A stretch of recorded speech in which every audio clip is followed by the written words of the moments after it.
Hello. Thank you for joining my talk today on the art of loving kindness towards self and others.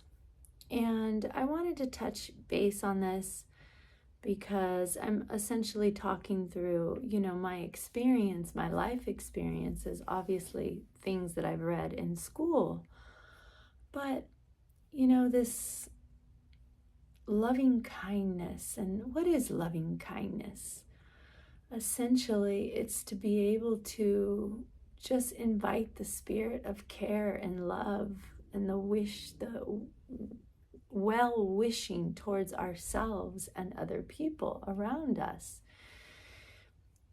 And, sometimes I feel it can be harder for us to be kinder to ourselves than others.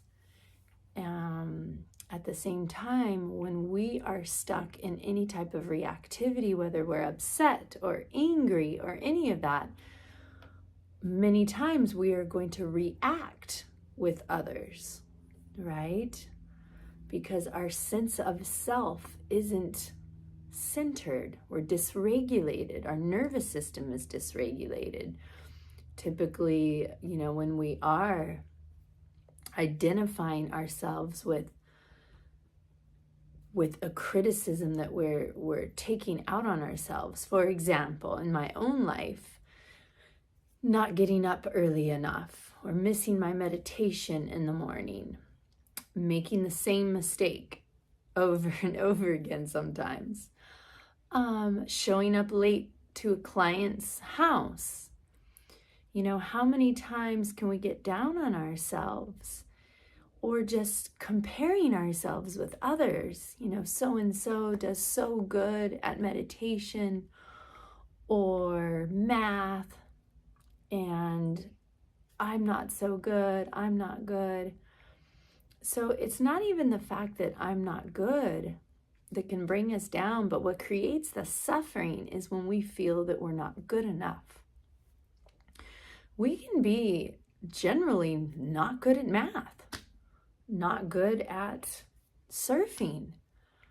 I love to surf, so I had to throw that out there. But, we can essentially not be that good at it.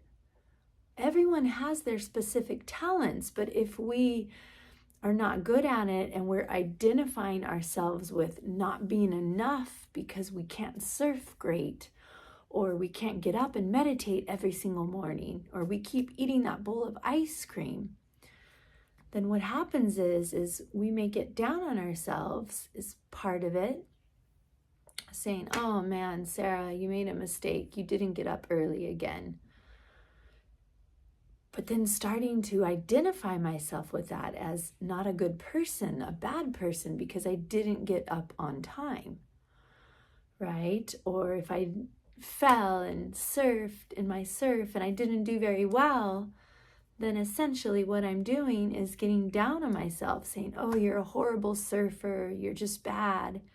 And then when I start going into that looping of negative thinking of I'm not enough, or I'm not worthy of, I'm not good enough, then what happens is I don't enjoy the surf, or maybe enjoy sleeping in.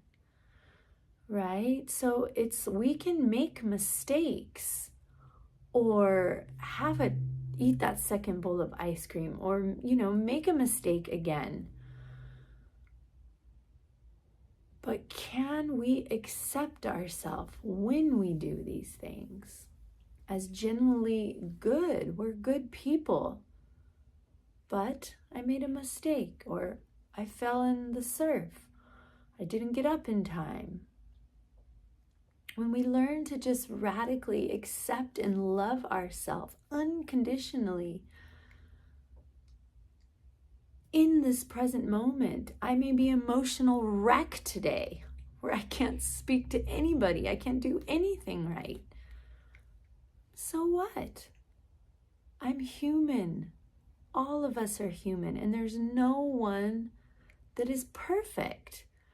How many times have you thought, oh, this one person is so perfect. They do this and that so well.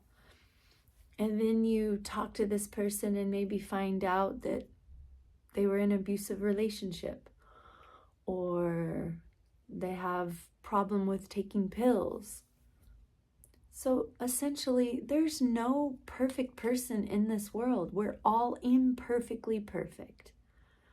And when we learn to just accept all parts of ourselves, allowing the part of ourselves that wants to eat ice cream when she's sad, or that part of myself that can't seem to get better at surfing, or the part of myself that keeps playing the same tune on her flute.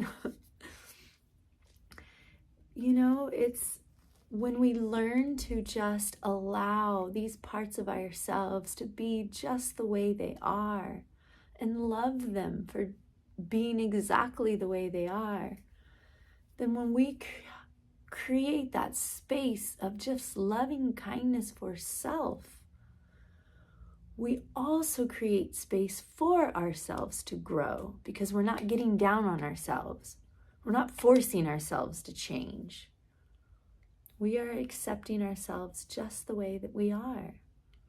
We may cry, we may make a mess, we may be disorganized, we may not surf great,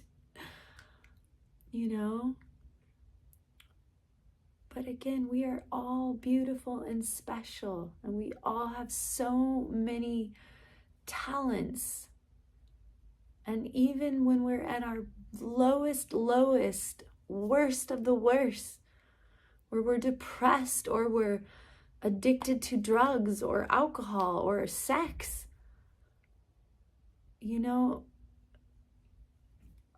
we are still inherently good people.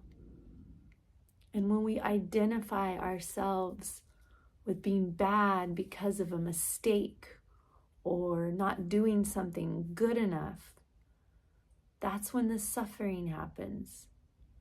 That's where we get identified with, I'm not good enough. There's something inherently wrong with me.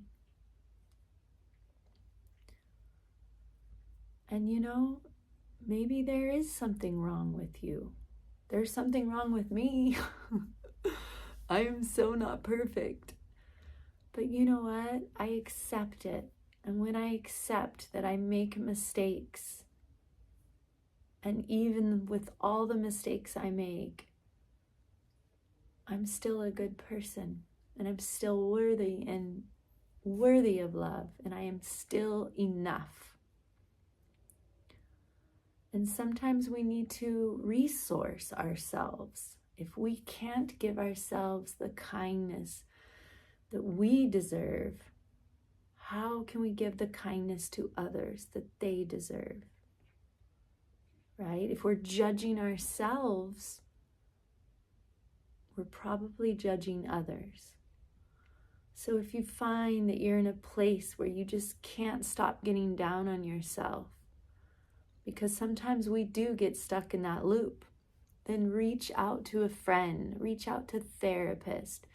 Go sit in the sun or sit in the grass and walk in the grass. Or go hug a puppy dog or your partner. We are all human, living this human experience, and we are going to make mistakes.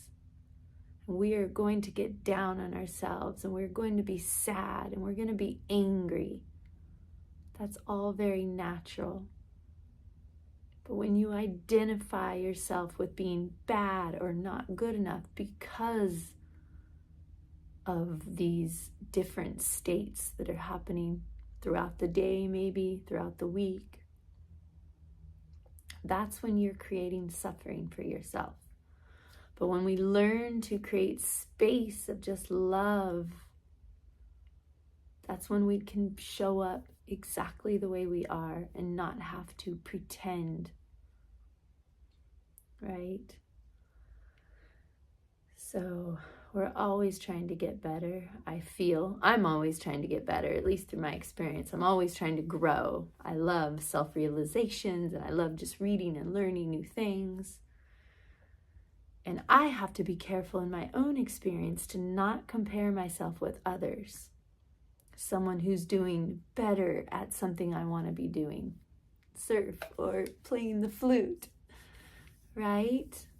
I can't compare myself. We can't compare ourselves because we are all on our own journey. And even though someone may be playing the flute better than me or surfing better than me, that's okay. Maybe I do something better than them at something. But the comparison is also what keeps us small. So I invite you, and if it's difficult to give yourself kindness, maybe bring to mind someone who loves you dearly. It could be someone who's on this earth. It could be a spiritual being. It could be your animal. I'm looking at my cat over there. And just feel, sense into them holding you with care and love and telling you, you are perfect just the way you are. And you can do like what I'm doing, putting your hand on your heart, just telling yourself, I'm proud of you. You are doing the best you can. And when we can give ourselves this kindness and love, unconditional love, then we can also see that everyone around us makes mistakes.